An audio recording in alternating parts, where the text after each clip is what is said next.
Tell me the story you were saying, Oh, and then I'll do it. it was what I was saying is this month is your birthday. What was the date that you were born? September 27th. September 27th. This month was your birthday. Oh, Was your perfect. birthday? October 2nd. What year? Oh, that's a secret, you know. Oh, Like in the privacy, public, and on friends only. dirty dog. So this is this is. Well, that ruins everything. The whole show is ruined because that was the basis of my whole opening. Oh, really? Yeah. The year? Yeah. 1971. 71? Yeah, and actually I thought your license said something different. license said 72, right? Yeah. Did you lie on your license, Phuntsok? No, it's actually To be older? October 2nd is in Mahatma Gandhiji's birthday. So at the time, I don't know what happened at the school. They said you're too good, you know, you're a very nice kid. You remind us of somebody. Let's give you a celebration of Gandhiji's birthday as your birthday. So kind of they. No, I'm not. That's the story. Are you serious? I'm not gonna blame. It's not true. So I was trying to add a humor. So what I'm trying to say is my actual birthday, I believe it's April 7th, 1971. But I don't know how it ended up in certificates and all that. From the get-go, from the school, it was October 2nd, 1972. You know what? On October 2nd, 1972. October 2nd. I was 6 days old then. All you're trying to say is you're elder than me. I was hoping you were born on October 2nd, 1972, because I was born on September 27th, 1972, which means I would be your elder. So now and you'd 71 have to show is me the respect. correct. 71 is the correct age. So therefore, I'm elder. I think than you're you. making that up right now. I'm No. calling your bluff. So October Fact 2nd check. is Hold on, fact check. Gandhiji's Beep, birthday. boop, boop, beep, beep, boop, boop, boop, boop. Oh, you're right. It is 1971. So there's this Bollywood song for how should I say? It's very popular old back in the days when black and white days. I don't know. It's black and white days. Was the world black and white then? The TV, Like on TV? Yeah. And then it went to color like 1951? So I will be invited by friends in India when I was in school and college, especially when I was in college. And I go to those birthdays, right? And I have this song. But I'm not going to sing the whole one. Can I sing one line? Go, yeah. Dedicate to your birthday and my birthday. It's in Hindi. Bari bari din ye aaye, bari bari dil ye gaaye, bari bari din ye aaye, bari bari dil ye gaaye, tu jiye hazaron saal hai meri hai aarzu. Happy birthday to you. Happy birthday to you. Happy birthday to Mark and Phuntsok. Happy birthday to you. That's just the one. Thank you, brother. Yeah. That's cool. What about you? You want me to sing you a birthday song? Yeah. Well, the funny thing about it is if we sang Happy Birthday right now, that Happy Birthday song that, like, 2 days ago? A lot of Americans sing and Europeans, the Happy Birthday. Uh-huh. That's actually a copyrighted song. Oh. And it's not yet it's not yet 100 years old. When a song hits 100 years old, it falls out of it enters into public domain, so anybody can use it.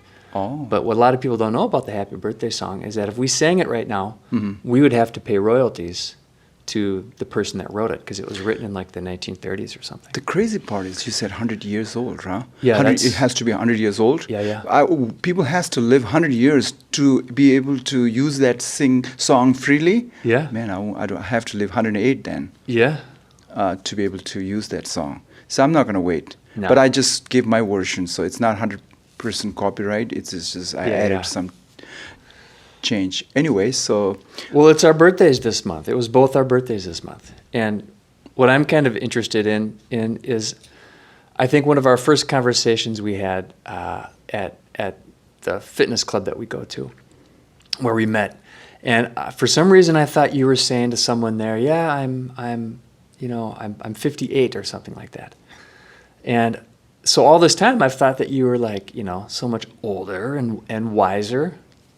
You thought. Yeah. You found out But- not true. Well, I'm still measuring that. I'm not going to Oh. throw you under the bus yet, Phuntsok. It's not time for that. But what I'm saying is that just a couple weeks ago or last week, I was saying it's my birthday, and you were saying, well, yeah, it's my birthday too. We're almost exactly the same age. Mm-hmm. And I think it's just so cool that we're here doing this podcast together out of the blue. We were both born different parts of the world, almost same time. Even if your 1971 birthday, we're still just less than a year apart, or a year apart. So you get the older, wiser stamp on that one. But I just think it's really cool that we both came into the world at the same time. And we're, middle of our lives. And suddenly this podcast idea came along and hit both of us. And here we are. So it's just crazy. Sounded like we're doing this podcast because of midlife crisis. No. I had my midlife crisis years ago. And maybe that's another podcast, but I don't believe this is a midlife crisis. True. I don't. I was trying to crack up. So Yeah. There was an interesting thing that I wanted to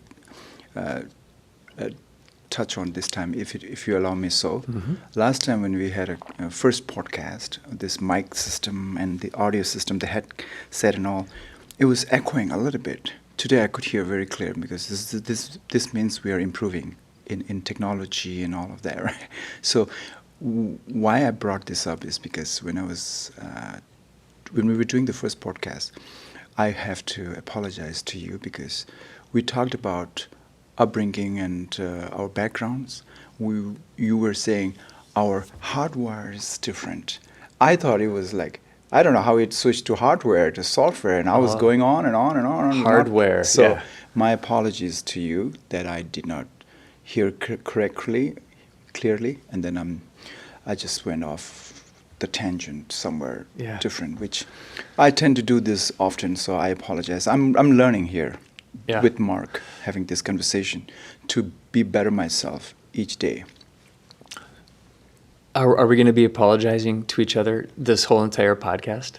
Every episode? Corrections made. Corrections made. Like when a newspaper article makes a mistake, they have to print a retraction. They have to say, "Oh, information was wrong. We apologize. This and that." Yeah. You don't have to apologize to me, Phuntsok. It's okay. Yeah. To the audience, maybe. To the audience. Let's apologize to them. If they're listening. And listeners, we are so sorry that you're stuck listening to us right now. I mean, that we've made mistakes in the past. And we'd like to say thank you for being here. Welcome to Tibet, USA with Phuntsok and Mark. Great.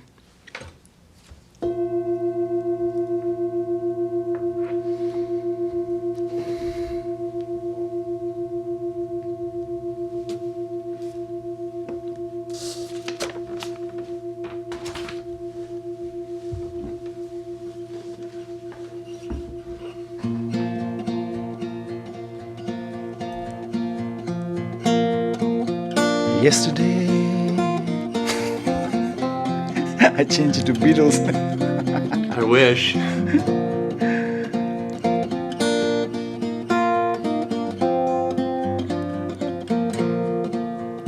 Tis a gift to be simple, 'tis a gift to be free, 'tis the gift to come down where you ought to be.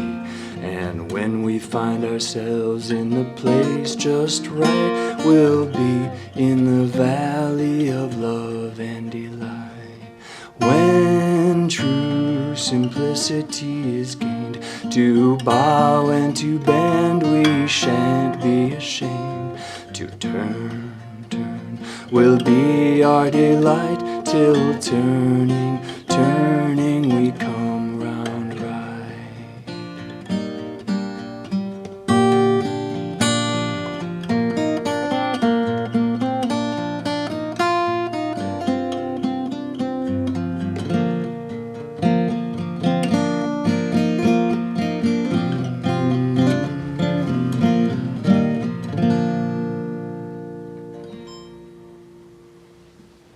That's Simple Gifts. We were talking about that song last week, Phuntsok. Yes. And I learned a little bit about this song. I was relating it to my mom. We were talking about our moms last week. And I was saying my mom, I think, had a very kind of simple and almost ascetic lifestyle where she didn't really do a lot of like rich foods, and she didn't need a lot of stuff, you know. She just had stuff that she used and she needed and that she loved around her. And this song, Simple Gifts, comes from the Shaker religion. Have you heard of the Shakers before? Never. So Christianity is a thing where there's literally probably thousands of denominations, different kinds of belief systems that all have a few things in common, but then a lot of the outer details vary. So there's like Catholics and Lutherans and Shakers and Protestants and evangelical Christians. That's sort of part of a Lutheran umbrella. Jehovah's Witnesses. There's probably thousands of denominations, and even within those denominations, there's people break down and there's different versions. Well, the Shakers came from England in like the 1740s, and when people started coming to America, the Pilgrims, they brought this Shaker religion with them, and it was a form of Christianity that they did not put a lot of value on possessions. They wanted to live communally. They wanted to, curiously, actually, they were very much into gender rights, equal gender rights within the church. So women and men would have the same responsibilities, which was very progressive for the time. Even now, I think a lot of churches and Christian denominations struggle with the role of women in the church. And a lot of people use the scriptures, the Bible, as their positioning on why women should or shouldn't be allowed to like lead a church, for example. So this song, Simple Gifts, came from the Shaker religion, Christian faith, and talks about it's a gift to be simple, it's a gift to be free, it's a gift to come down where we ought to be. And when we find ourselves in the place just right, we'll be in the valley of love and delight. Very simple life, simple message that kind of spoke to me. And I think explained my mom a little bit, and to a degree explains me, although I haven't quite achieved the simplicity of that. But thank you. That I share that with you. Appreciate the song. Cheers. Cheers.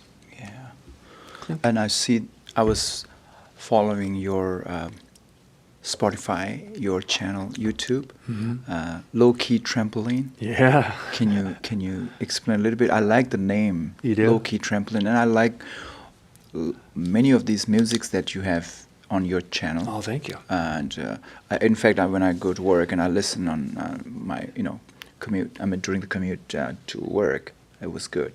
Yeah. I could use those music sometimes to fall asleep sometimes. Yeah. I'm not boring, but it's just like so soothing. Yeah. Don't get me wrong. So thank you. People have been falling asleep to my music for a long time, Phuntsok. So you should use that as a package for the medical field, insomnia treatment kind of thing. So No, there is. So within that kind of music that I write, there is a genre called sleepy lo-fi, and it's actually designed. People write it to make people kind of get ready for bedtime.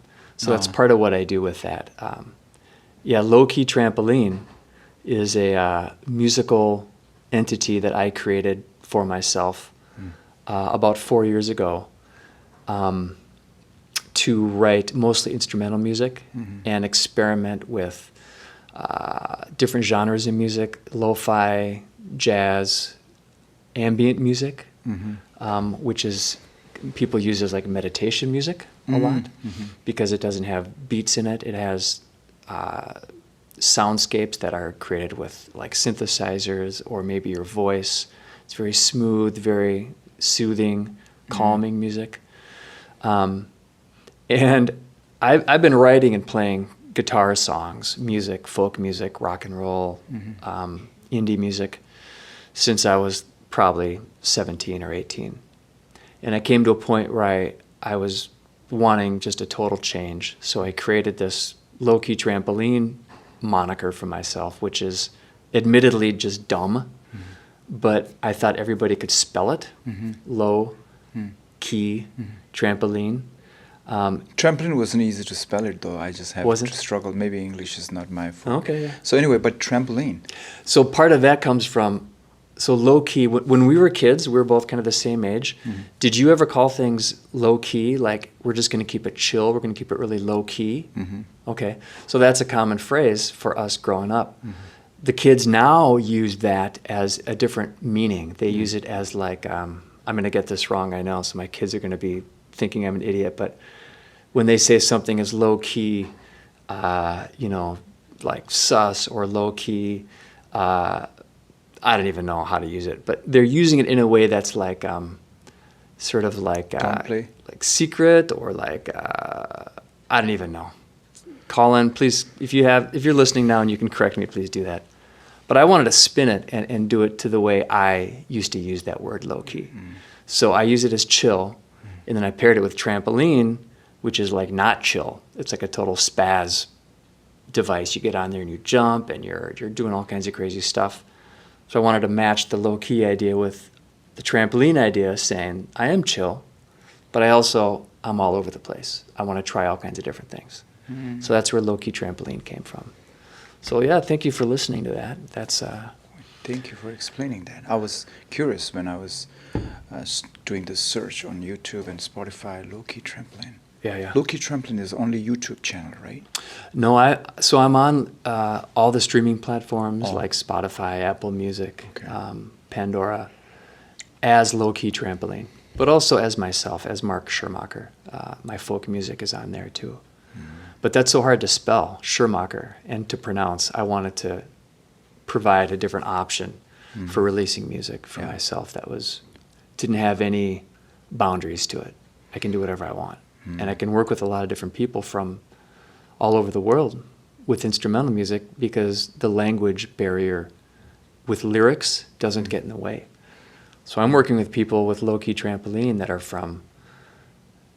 that speak French and Italian and Swedish and German and Spanish and Portuguese. People from Australia, people from England, people from New Zealand, Japan. It's wild. And the language barrier doesn't hinder us because the music is instrumental. We still have to communicate and figure out what we want to do together. So we use Google Translate a lot, which is not great, but it gets our projects out there. So cool. Yeah, thank you, man, Thank you. for checking that out. Yeah. Appreciate it. Wow. Low Low-key Key trampoline. Yeah. Please subscribe, like, share. What did they say? Hit that button. Whatever I don't know. It's asking a lot already asking a lot to the viewers or it's all good. listeners, the four people that are listening. And more next week. Okay. Yeah. So question for you, Phuntsok. Can we talk about birthdays for a minute? Yeah. Okay. So I was born in America. You were born in India. That's correct. Okay. When you were a child, in your culture, in your family, what were the birthday traditions that your family had? That's a great question. My parents and we never celebrated birthdays. I never celebrated birthdays until I was in high school. Came to know that's birthday celebration is a thing. Why didn't you celebrate birthdays? What I was trying to say is high schools. I mean, when I was in 8th, 9th, 10th grade, and then it slowly sink in. Okay, that's where I go. And then I picked up those songs and I'm playing.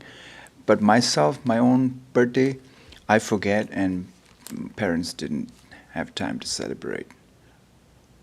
I hope they didn't forget, but they never said happy birthday to me. And that's not part of the tradition. Tibetan tradition, I don't think there is such a big bash or party celebration, birthday celebration such. I've never, at least I have not seen it. But as I grow older, and I found out that that's a thing, and the tradition, became more and more obvious, and Tibetans are celebrating more and more. But growing up in a refugee camp, I said the way how I was brought up, it was birthday celebration is far fetched. So do you think part of it has to do with the confusion of the birthday being recorded and just the culture of people being born in like different settings, whether it's a refugee camp or whether it's another type of city or village somewhere in the world that doesn't record their birthdays down on a piece of paper like the Western culture does, to even know what the birth date is? It's some of them maybe because of that, the parents forgot to write it down, or they don't have the socio-economic structure, so to say, to really to write it down and all of that, and that could be that more, and that could be one of the major reasons too. The second one is that the life was so hard back in the days growing up in Tibetan settlement or refugee settlements that you have to have a money to celebrate a birthday party, right? Big money. So that's very like I was able to go to school. I know we can come back to your birthday, but I was able to go to school because this Christian Children's Fund back in the days, these missionaries came and they were giving 60 rupees per month as a fund to help the kid to be able to go to school, buy the stationery, the books and pencils and all of that, and to be able to go to school, right? The uniforms and all. So uniform I just have one or two, but it wasn't cost much. So those days 60 rupees is a lot, and now looking back, it was $1 a month, and that was a big deal, and that was a lot for me to have 60 rupees a month from Christian Children's Fund, and those are the phase. Now you see what I'm going through. So now you want to celebrate a big birthday party. It's you need more than $1 a month. It's luxurious to be celebrating a birthday party. But as I grow older, I've seen people sending birthday cards and all of that. Yeah. And I didn't. But then we do enjoy singing a song and all of that. Yeah. So another aspect that just occurred to me now about birthdays and how you're celebrating a birthday in India with your Tibetan family, and me celebrating my birthday in Minnesota with my, culturally American and Christian family differ, is the idea of birth and life is viewed so differently in the Tibetan culture, right? So what does that look like with birthdays? And for example, Christian faith believes that we have one life, that we're born, and that we live our life, and at the end of our life we die, and we will be judged by God on how we lived, or if we've met certain criteria, accepting Jesus Christ as our Savior, being the primary kind of, I think, deciding factor. But other Christian faiths have other kind of categories there. And then we go to heaven or we go to hell. And that's something I struggle with, just that black and white aspect of it. But that's kind of the path. And then your life is done, right? Where in Tibetan culture, Buddhist culture especially, there's not one life. There's many lives. Continuity of the consciousness, so to say. So can you help me see that a bit more clearly, or does it compare nice to our conversation, or compare nice? That's a good word. Yeah. Does it compare nice? First of all, just wanted to plant a flag there. In Tibet, before Tibetans have to flee Tibet to exile, like India, Nepal, wherever, USA, Australia. So Tibetans, I don't know whether they celebrate a birthday party back in the days in Tibet, ancient Tibet. I don't know much because I never heard of it. That doesn't mean that they didn't celebrate the birthday. Mm-hmm. But we certainly celebrate birthdays of high, spiritual gurus like Dalai Lamas. There will be a grand celebration and such, but small potato like me doesn't care. But bird, we do, it's a celebration, but the death part that you touched on, Tibetans never think that that's the end of it. Mm-hmm. That's now we have different rituals to do. For the next 49 days after the death of the person, there will be every 7 days they will be doing some great puja. They call it prayer, right? And special puja for special week. Those 7 weeks. So they after the person is born or dead? Dead. Thank you. So So that's because I touched on Partho, the intermediate state. So they were in that when they took the last breath. We said pass away, just to polish a little bit. Don't want to use the word dead. So when the last breath was taken, so now we believe that he's in a different phase. Mm-hmm. Another intermediate phase, which I talked in the previous podcast.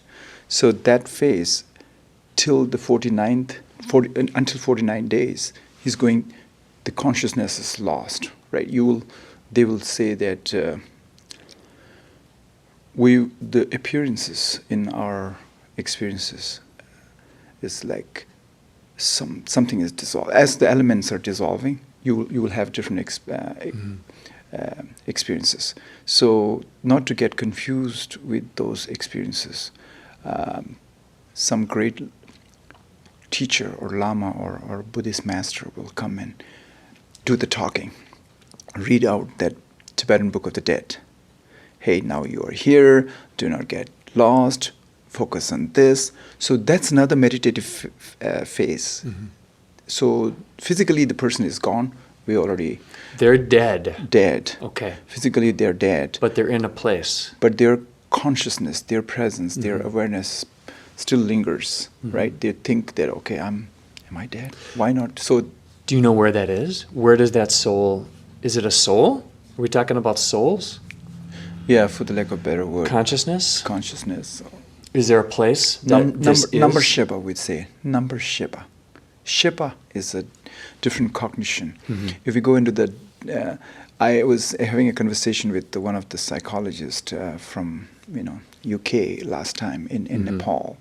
And after 15 minutes of conversation, I realized that what I was saying is actually not what he was conceiving. I mean, the different interpretations about Shaypa and Rigpa and all of that. I think there is no such word in English for direct translation for Rigpa or number Shaypa, because the closest one is consciousness or cognition. So 49 days, we believe that that's the phase that they will be lingering. But it doesn't mean they will be in that transition 49 days. So they could move on to the next transition in a week or in a day or in 21 days. But they have this 49 days. I don't know why this crazy... They have a term limit. It's a term limit. I don't know why the 49 came in, but I don't know. The more astute or is there any kind of measurement for how long it takes? Like the longer it takes you, the thicker headed you are, the slower you're going at this, or like the earlier you do it, the you know what I mean? Like is there... The longer it takes, certainly it is, I believe it's considered that the person is lost a bit and didn't have good clarity of... That's what I was saying, yeah. He or she didn't have good clarity. So that's why they have this guided meditation during that phase. For the person. Yeah, for that person. Loved ones do this, or a religious group does this? Someone who is well trained supposed to read out that book.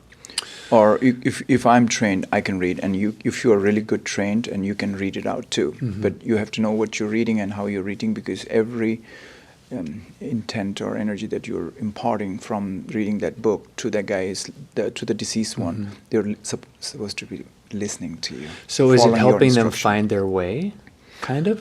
So Because that sounds familiar to me. I think that model appears in other faiths as well, Really? where you're praying for someone after they've passed away, after they've died. And it's not part of my tradition, my Christian version of it. I was born kind of in an evangelical Christian household, but I know Catholics do that. They pray for the souls of people who have passed. And I don't exactly know why. I also read a book by a Minnesotan author from Laos. Her name is Khao Kalia Yang. She's Hmong, and she talks about the celebration that they have for someone who's died. And there's it's like a 7-day feast and prayer, and there's actually a physical like a sawhorse almost set up, a thing when they take turns kind of being on this horse, and they sort of get in a really deep meditative state where the boundaries between, this is all from the book I've read, I haven't seen it, but they ride this horse almost, and they help the spirit that's just passed to push through to where they're supposed to be. And I apologize to, as you say, putting a flag there for the listeners who know this experience by your tradition, and if I'm getting it wrong, the listeners out there who are going, bro, just leave it alone. Get someone who actually knows what's going on. But it sounds familiar to me. We're getting into this very sensitive as well as very deep topic. It's a very broad topic. So I personally believe that, I know I jumped a lot of levels here, that doing all that thing after somebody died for that deceased person, from the cultural aspect of it, we're doing it, and it may be helping the deceased one, but the deceased person has to be well prepared before he or she died, right? When he was living, he or she should have been well trained and to be in a state where when he took that last breath, and he's good to go. He don't need any, supports from here and that singing ball or whatever those whatever you explain to it. And Buddhist does a lot of Tibetan Buddhism and Buddhism. We do a lot of this, right? A lot of prayers and all of that, and those are necessary because everybody is not the same. So maybe somebody needed. Imagine when all the 5 senses are shut down, and now you're left with this experience, this cognition, this consciousness. I don't want to use the word consciousness, but it's confusing. But you know what I'm saying. It's called number Shaypa. It's always this is their experience. Experiencer is there. The experiencer experiences, right? I do that when I go to sleep. Some nights I try to go into this crazy experience of before sleep and not sleep. I have this. I close my eyes. Maybe it's something to do with the lighting. I have different images coming in my head, and you see what I'm saying. In the night, eyes are closed and you can't hear anything, but it's just nothing is going on, but the activity outside is stopped, but internally I see those images, and I watch like a movie, and I just witness that. What the heck is going on? What made it all this to appear in my consciousness today? And I'm just watch it, like and then I just find out that it's the heat is caused that the reddish, the whatever the thing. And some days when I'm cold, I have a different experience. The different elements are playing with me today. I go through this. So imagine when somebody's dead. Now they are really shut down from all this, right? The elements are dissolving too. Not only the five senses are shut down, but now imagine what experiences they're going through, right? But their life force is still there, we believe. We say that. So their continuity is still there. So therefore, Tibetan Book of the Dead is for the deceased person to stay guided through this phase so that in the next transition, he will be reborn as a better life, in better. Nowadays, I think dogs live better than humans, so maybe a good dog. Good puppy, what they call it. You have a better name for breed, good dog's breed. I don't know. Let's not go there. What I'm trying to say is, it's a better life. Yeah. So, birthdays are, death is the birth of another life. So, Say that again. Death is the birth or the beginning of another life. Sure. It's a transition. They say until one is fully enlightened. Every new beginning comes from some other beginning's end. There you go. To quote Minnesota songwriter Wow. Dan Wilson, shout out. Wow. Yeah. We want to live our life with these kind of slogans. I don't know. Do we need a Tibet USA slogan? What's our slogan? Tibet USA name that we came up with. It's decided now. It's decided. The It's podcast is interesting live because- today, or yesterday was the first day it came live. And Tibet could have been connected to so many other countries in the world, all over the world, South America, somewhere in Africa, somewhere in a corner of Europe or something. But why particularly with the USA? There's a good karma in the past that we are linked. Tibetans are, so let's not go into that. But what I'm trying to say is it's destined to be, and Tibetans all over the United States are doing their best to, to preserve their unique identity and culture, I hope. And the culture, when I meant doesn't mean the dress they're wearing or the food they're eating or Sure. the singing bowl or something, right? The deep within us, the Tibetanness, the Buddhist culture, the Buddhist values, those are, I think, will go a long way. Yeah. You know what I'm trying to say? No, but that's okay. Okay. What is that? I have a treat for us. Wow, for the birthday? Yeah. Wow. I know. It seems like it's what is it? It's a brown paper bag. Okay. Only two things come in brown paper bags. Seems like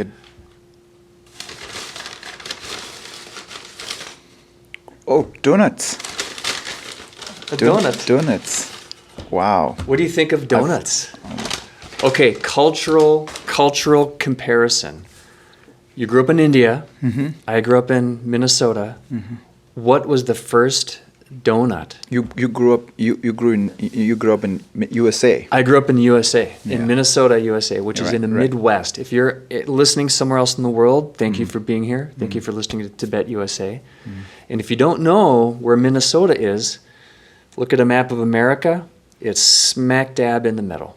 Okay. We border Canada on the north, and Iowa on the south, Right. Wisconsin on the east, and North and South Dakota on the west, basically. We're smack dab in the middle of the United States, called the Midwest. I grew up with donuts, Okay. just to answer the question. Okay, enough about you. This is about me now. No, I'm kidding. Enough about me. This is about me. I saw donuts like right away. My dad was always bringing donuts home from his. He'd go to garage sales in the mornings, Saturday mornings. He'd go to garage sales, and he'd buy furniture to fix and to refinish and then to sell. at his garage sales that he would have at the end of each summer. I like that. Yeah, he's very industrious. Yeah. He's 84 years old. He's 85 years old. He just turned 85. His birthday was a couple days before mine. Oh. So shout out, Dad. Love you. Thanks for bringing donuts into my life. Donuts were everywhere. So Americans eat a lot of donuts. Original question, when was the first time you saw a donut? Or are there things that you grew up with in India that were just like donuts? Yeah. They just don't call them donuts. Different names. This is there's a lot of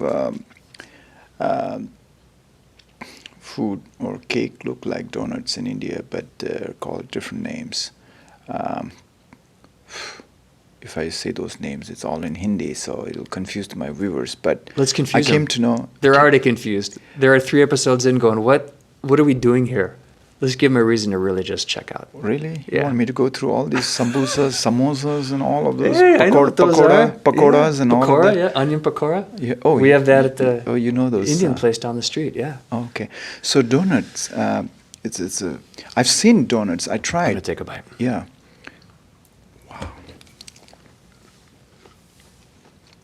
You took such a little tiny bite. For the viewer, I took a huge bite. There's like a huge chunk missing out of my donut. Phuntsok Sweet. took like a nibble. Sweet. It's like a dainty bite. I can't take too much sweet because I'm already too sweet. So, True that. cheers. Cheers, buddy. Yeah. I have an Indian tea and you have a coffee there, right? Black coffee. Yeah. Wow. So that says a little bit about the upbringing, culture, right? Background, how we grew up. So it's delicious. It is very sweet. Well, there's all kinds of donuts. This one is called an old-fashioned donut. It's my favorite kind of donut. There's the Simpsons donut, which is like a donut, round donut with a hole in it and like the pink frosting. Yeah. That's like a classic Simpsons donut. Yeah. There's long, skinny donuts with frosting on top. They're called Long Johns. There's a Bismarck. There's actually a Bismarck in North Dakota, I but know. there's the Bismarck in probably England. Bismarck's probably everywhere. And they're like flat, kind of thin little guys with like a jelly in the middle on the top of it, like lemon or raspberry, strawberry, blueberry, Danish. Danish is another word for like a Bismarck. Anyway. So I go to these coffee shops, right? And people, sorry, did you finish? I go to these coffee shops and order some vanilla latte kind of coffee, hot coffee. And then people always, with the coffee, they will take donuts. And I see all these in their fridge, or whatever that display, this different donut, different cakes and all of that, right? I was thinking, I always thought, like, why are they buying that thing, right? It's why are you buying that? It's just a waste of money. I always feel that. And until someone gave me a donut, right? It was delicious. I says, oh, now I've got to be careful because this is very addictive. And Welcome to America. welcome to America. Huh? So, but tastes delicious. And before that, I just thought, okay, these are sweets. These will cause your sugar level to go up. All kinds of unhealthy stuffs I see in all these different cakes and with a lot of creams in there, but the taste is good, and I know why people are buying that. Each one of them, people who are lined up to buy the coffee, they all buy some donuts of their choice. So without tasting what they're buying and without tasting the donuts, in fact, this is the name of our title, right? Two dudes talking about Dharma, dreams, and donuts. So without tasting the donuts that people are buying it, I was judging it from outside, like, why they're buying that? It's not healthy. Why they're wasting money? But when I tasted it, oh, now I know why they're buying it. Look, tastes good, very delicious, right? Wow, it's like the nectar of that. So, in the same way, we talk about Dharma, we talk about meditation, if someone has not tapped into that dimension that I was referring to or talking about, the meditation, they will not know what they say. If you don't know, you don't know, right? See, Yep. so it's like the donut. That dharma is that the meditation is such that if you have not tapped into that, you will not know the what do you call it, nectar or elixir of how it tastes to be. You feel very tranquil. You feel very blessed. You don't need anything. Everything is here in this very moment. Like that. So it's like a good donut taste. Just trying my best to relate to these donuts and dharma, and that if that makes sense to you. So this is the third podcast. We plan to do this for many years to come. Mm-hmm. But that does set the course a bit for what you and I want to talk about. And part of the reason I'm really engaged and interested in doing this podcast with you in the first place is because I know so little about it. Mm-hmm. I'm endlessly curious about meditation. And when you brought to the table that we should include Dharma in the title and something you really want to talk about, I really don't know a lot about that. So I need that donut of the Dharma as much as our listener might. And there's going to be listeners out there who are going to run circles around what I know and are going to eclipse what I know and maybe what we both know. Mm-hmm. But I'm super looking forward to digging in to both those ideas. Great. Dharma and meditation. How do we start that? We just dive in the deep end? We stick our toe in? What do we do? Sorry. So how do we start? We've tasted the donut of the donut. How do we taste the donut of the Dharma? Shall I leave that to you? Stop asking stupid questions, Mark. I was looking out through the window, the liquor store and all of that. So anyway, welcome to America. See the liquor store from across the street. Yeah, I know. So on Sundays and Saturdays, and people go to the bar, and after the work, they will go to a bar to relax, right? Mm-hmm. Just as people go to the church, right, to feel centered and relaxed. So I think everybody's same that whether you go to the church, temple, or bar, everybody wants to feel that relaxation. They want to do better themselves. They want to heal. They want to do connect that.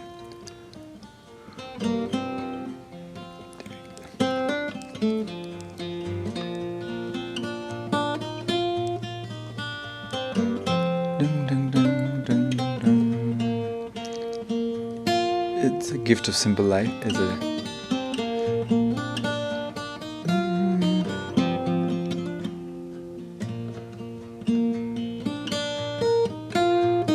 Good.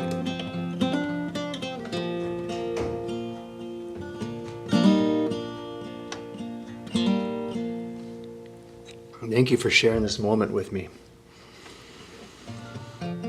Phuntsok Mark. It's nice. Yeah, the reason I brought up this Dharma thing, we were trying to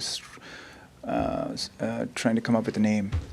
It's because I find myself, whatever I am here, I think that unique that I have to share with you is that my unique experience in my dream meditation, dream yoga they call it, or meditation in general, the things that I've experienced and gone through, that I wanted to share with you. That's the whole reason. That's the only reason why I use the word Dharma and all of that. So, but you brought donuts. It's an American thing you said. So Dharma and donuts, Saturday morning. It's good. And then singing bowl.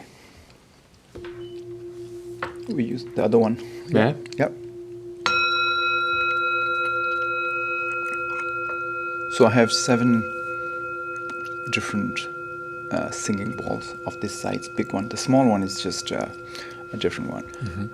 But I've experimented with the different sounds. All are with A, B, or A, E, F. What are the 7 chords? A, B, C, D, E, F, and G. Yeah. So some are good. I just keep it by my bed to hit it to go to sleep. And I experimented that it's working. I have to use my phone app to see which chord is that. But some are in the morning. When I do the meditation, I hit this, and it empowers me, wakes me up. My energy gets vibrated, all of that. So this human mind is such that when you wanted to sit still, when you want your mind to be settled, in a calm abiding and single pointedly focused, mind will not listen, right? It's so conditioned that it will wander off. So therefore there are different techniques that we use to center ourselves, to bring the mind to one object or the focus. So I use this singing ball to hit it, and then it helps me. It took a while to get the effect of that, because again, this is also another conditioning in a way, in a deeper psychological analysis. Even chanting like this in the morning, this is what I use.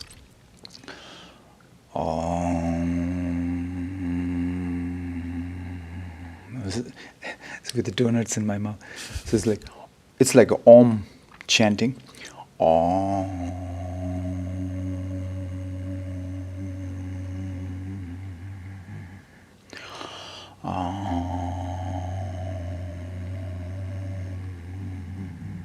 So it's not the breath is too short, but in the morning, early morning, when stomach's empty, that's when I do this. All of that I'm not supposed to do now because my belly, I have donuts and all of that in my mouth and a lot of tea here in my stomach. So what I'm trying to say is that making that sound, Om sound, it brings that mind to that calmness, and then I'm able to focus on the object of meditation, be it an image of a Buddha or a sunset or a flower. It sits there, and I feel good that my mind is listening today. Sit still, like that. And then I also witness that this thought that is feeling happy, that this mind listen. Today I'm able to sit. Also, I could witness that, and then it goes deeper and deeper. It's not good to be communicating like this through this, but it's something experientially one has to go through to understand what I'm saying. So, yeah, the singing bowl is part of. So there's, podcast. I think I have a misconception. I think there's a misconception in the West about meditation, where it means that you sit and you focus on nothing. You try to clear your mind. That's very good question. That's a whole another topic. Meditation, in my understanding and what I've learned from my culture, is that try to really understand the true nature of mind, how mind is working. Each one has different karma and different, predispositions, so to say. So they will have different experiences, and they have to tackle that by their own. So you have to meditate to be able to uncover who you really are and what thought patterns you have. So it's not like completely stopping the mind.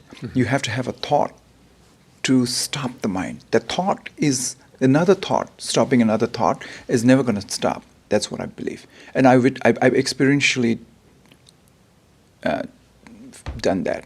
That, I want to stop. My thought will say, sometimes I'm too hard on myself, right? Days like, oh man, I didn't do this meditation. I didn't do this. Today is a very full moon day and I didn't do this, I didn't do that.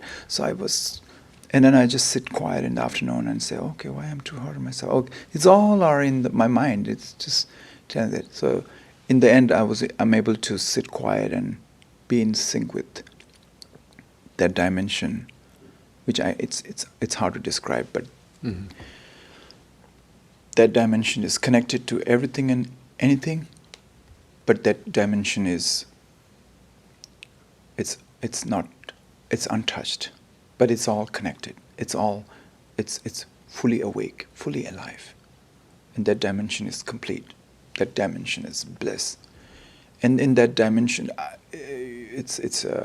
couldn't stay for too long, but that dimension is indescribable. I cannot describe it, but it is beyond thought. It's beyond mind, because I already transcended my mind.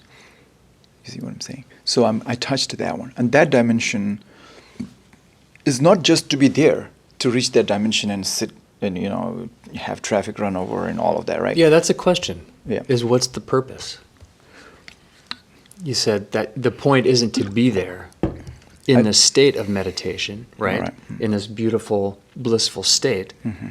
So if that's not the point, what's the point? To be the devil's advocate. I know. I like that. I like that kind of a question, because I know why you're asking that. So. Why am I asking that? Okay, it's because the mind is you are trained that way. You're conditioned to uncover like that. That's how the mind is working. So now we're venturing in a territory where it is totally, it's going to be beyond logic and all of that. So once you are in that zone, that meditation, in a very deep meditation, you hit that zone. Let's give you another example of a sleep in a dream. When you will be traveling to Switzerland, you will be flying up in the sky, and you experience that, right? All of that.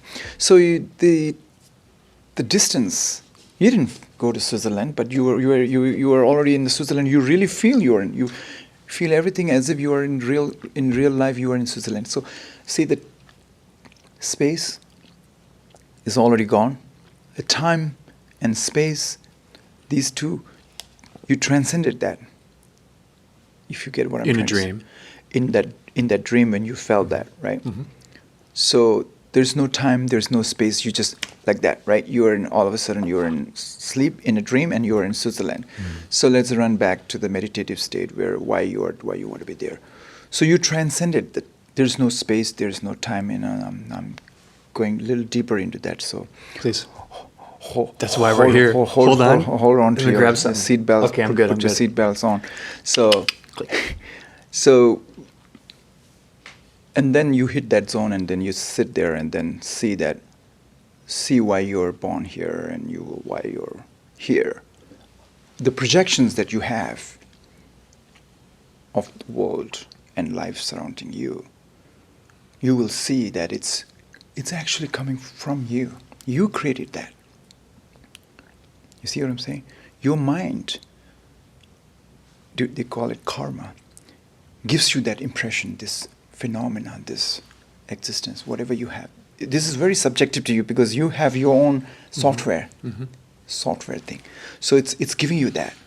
So once you tap into that, and then they will say, you will know that you are your own creator. You will know that, oh my goodness, that's me. I'm there. So you uncover more and more and more and more, like peeling the onion. But then you will say, okay, then finally there's nothing in the onion, right? But that's not the one. What I'm trying to say is, now you uncovered that. There is no Mark and there is no Phuntsok. We are actually one. But we are destined, karmically destined to feel that way, see that way, that we are two different being here. Is because of the karma, that it's so strong. The karmic seed is so strong that we felt this. We feel like that way. We see that way. So there's no escape from that. The karma there's no escape from karma. So that's what they're saying, is that once you go deeper into the meditation and practice, you will be able to free yourself. Everything that you do is actually you're doing it to yourself. There's nothing out there. There's nothing me and them, or they or something. You know what I'm saying? and you and me, or some. No, there's no separation there. They were saying there was this, and then you unite with that. I can relate to that. I like that. So we jumped from kindergarten to PhD here. Yeah. So that's the danger in the West, that people want to know Yeah. what is emptiness. And there's this concept in Buddhism called emptiness. That's actually the ultimate kind of PhD kind of a syllabus where you have to study a theory of emptiness, which is very interesting. There's a lot of books written in emptiness. My brain has got emptiness. That's not. I'm there already. There's emptiness is not empty. Mm-hmm. That's another confusion here, because why we have lack of the better word in English, we have to use this emptiness, but. Mm-hmm. Yeah. Translation is It's a bad poor translation. translation, because there's no word, exact word to. The closest word is the emptiness. So, its saying is in Tibetan it's called Tongpanyi, which means there's nothing inherently existed out there, nothing independently existed thing out there. It's all so interdependent. That's why there's another concept called theory of interdependentness. That's another interesting topic. So, theory of interdependentness, you take it as your left hand, Mm-hmm. left wing, and theory of emptiness as your right wing, Mark, and then you fly. You will get there to the realm of Jesus Christ. Oh. I have to use the word. I have to use Jesus Christ to refer what I'm trying to say. Mm-hmm. The Christ consciousness or whatever. Mm-hmm. I don't know. Maybe I'm wrong, but this is what I felt. They didn't say the Christ consciousness or Buddha consciousness or whatever. I was trying to say is to get to the ultimate nature of things. To know that. Well, we're and talking about that knowing is selfless nature. that knowing is not through the mind again. Yeah. We already transcended the mind. Yeah. You said selfless. What did you say? Like a selflessness. Like if we're talking about the epitome, the highest point a human being could reach in their, even like a Christian or a Buddhist ideal would be a selflessness, where it's not me, it's us. You're one with everything. We're all connected, and that breaks down to a lot of different cultures. Also, I think reflect that. The Native American culture here in America. There's this idea in Lakota and Dakota, Native American tradition called Mitakuyeasin, I believe it's called, Mitakuyeasin. And it means we are all related. And I think that idea has been powerful in a lot of different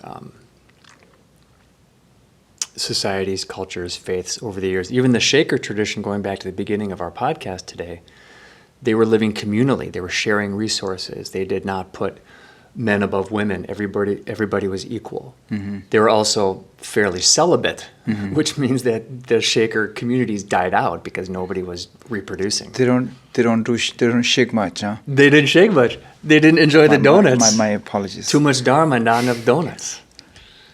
True. But we are all one. And I try to break out of the us and them. There's a great Pink Floyd song from their 1973 album, Dark Side of the Moon, called Us and Them. And it's all about basically that division point of the haves and the have-nots. And it's me versus you, it's us versus them. And that idea has fueled and funded wars and empires and leaders and whole ideologies and social structures and all the bad stuff, all the isms that we have in the West, and we have probably everywhere, right? Where there's a social structure and people are placed above other people, is the us and them, the have and the have-nots. And I would love to get to a point with as many people as possible to be no, it's us. It's just us. It's just us. When you go up in the space shuttle, all the people that go up there to orbit the Earth, however many miles up that is, 37 miles or whatever, they look down at the blue planet and they say, oh, like it's just one big ball with a bunch of us on there. True. We're drinking the same water. There's our water. There's our mountains. There's our crops. There's our people walking around. It's us. It's not us and them. So this is very good. I'd love to get there, man. So while living this life, we have a human life. So while living in this relative truth, I know I accidentally touched my mic. So relative truth is also important to consider because we're not there yet to the ultimate one. Sounded like I know I'm the tour guide to take you to the to ultimate. Sounded like I think that's why you're here. Isn't that why you're here? So it's very important that while living this life here in this relative truth, which is to know that this is not the final. This is not it. You know, I can smart. I can cheat this. I can outshine this. I'm gonna take this and all of that. Greed and all of those are what I'm trying to say. So it will have its consequences, right? Karma, call it. So intention has to be pure, they say. But at the same time, there's this lot of isms that you touched on. Every culture, every country has place has their own upbringing, a culture and an ism. So, in a way, people need that because they're not mentally too strong to be able to embrace everything, every challenges. They need the faith to hold on to, right? So it's doing their job. It's doing its job, the isms, to people to live in a very righteous way and wholesome life in their own culture, in their ism way. But that's when I was saying last time that each ism should respect, respect their own, but then at the same time respect other culture and other religion too, because it shouldn't be my way or the highway. But each ism, Hinduism, Buddhism, Christianism, whatever, every ism is doing its own role. Otherwise, it's going to be very expensive psychiatry to treat everybody's mental thing, right? So each ism is doing a really, their job. I think we're talking about different things, actually. This is a good spot to interject that terminology that we use together talking. We may not know what each other is talking about. So the ism that I was referring to was the negative social isms like racism, sexism, classism, right? And that's interesting that your brain went to more of the way people organize themselves, like Catholicism, Buddhism, right? Communism. So we were kind of talking about different things there. So when you say the isms are doing a good job, I was hearing racism, sexism, thanks for clarifying. Classism is doing a good job. And I want to be like, in my brain, I'm like, no, I've made a horrible mistake. No, thank you for clarifying that to the audience. But in a way, you could be very dark and say that those isms do have a purpose to somebody, right? Racism exists for a reason in America because certain people benefit by racism still being alive, right? Just like when the Declaration of Independence was signed in 1776 or whatever it was, the people that were given rights were white, male landowners. So yay for them. Everybody else, women couldn't vote. The slavery was still going. If you were black in America, you had no rights. So that's an ism that was in place that benefited some people. So in the way you misinterpreted my isms is actually, there is a correct angle to that. But just to clarify for the listener, we're not saying, I don't think we're saying, are we saying? We're not saying that the isms, the social ailments of society are doing a good job. You're saying the isms, the way people structure themselves into groups with certain ideologies can have a positive function. Or did I just lose everybody out there?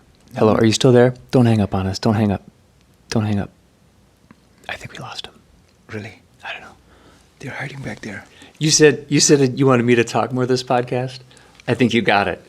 Yeah. And we're seeing where it's going. You said there will be a lot of dead air. I was yapping too much in the last two, that I wasn't patient to listening, so I felt bad that, how terrible I am. No. So let me just kick that back to you, and with the new terminology that we are just working on, because we're doing this live, does that change how you were thinking about the isms? Yes. That's why I like Mark, that you will clarify things right away. And I'm still learning, but when I am too. we talked about Buddhism and all that, and I thought when you interjected the word ism, I thought maybe you took it that way. And I was talking about Hinduism and all of that. I don't know why I used those two isms and all there, but I just thought. I know you went and said the isms are not this and that, so I just thought, oh, okay. It may not be the ultimate solution from these isms, that now I'm talking about the other ism, okay? The Christianism, Buddhism, and Hinduism. But it does its thing to help people, to give that solace, to give that peace. So they give them, but religion gives people meaning and purpose in life. And what if people didn't have any purpose and meaning in life? That'll be very expensive psychiatry. That's what I'm understanding. Yeah, I get that now. So, but totally lost in your ism, and then I don't want to see a battle between isms. That's very sad, because the whole point of ism is to, separate. Yeah, no, not separate, but the whole point of having one faith and one religion is to uplift the humankind and all of that, right? But not to separate from by the border and skin color and the nationality or genetics or whatever, right? So I sound like I'm in a UNO giving a speech. You are. So, do you want to end this podcast today, or? I think we should. I think we should keep it short and sweet. If you consider an hour and 10 minutes short, I think it's a great introduction, actually. So, dear listener, Phuntsok and I have talked a lot about what we want to talk about and how podcasts should be structured, and how deep we want to go, and who opens and who closes. And then we get to talking, and we lose a lot of that because we get caught in the moment, which I'm not going to necessarily apologize for. I think it's cool. But we still don't know how to close our podcasts. But it's a journey, and we'll probably cut that. Go ahead and the podcast today. It's your. All right. Well, thank you, Phuntsok, for being here. Happy birthday. Happy birthday to you. Yeah. Belated happy birthday. Yeah. And we'll meet again here next week. Next week. And make another podcast. I just want to interject one line here. Is it okay? Yeah. I said this to you before. I think somewhere at the gym or somewhere. We grow old, right? Each day we getting closer to the tomb, or to the final destination, to the final journey, whatever. So people don't grow old. What did I say? People don't grow old. People don't become old. Yeah. People don't become old, but when they stop growing, they become old or something. Yeah, I don't, yeah. They grow. I don't know. Something that's was, I like the phrase. Well, that's but us. It didn't give. I couldn't give that punchline. But No, yeah. Because we're still growing and learning and stepping up to the plate, to use a nice American idiom, and we're taking a big swing here. there you go. Yeah. Knock it out of the park. We're gonna knock it out of the park, buddy. Right, right. All right. Thank you, Mark. Thank you, Phuntsok. Have a good rest of the day. Thank you. Thank you all for listening to the viewers. Right.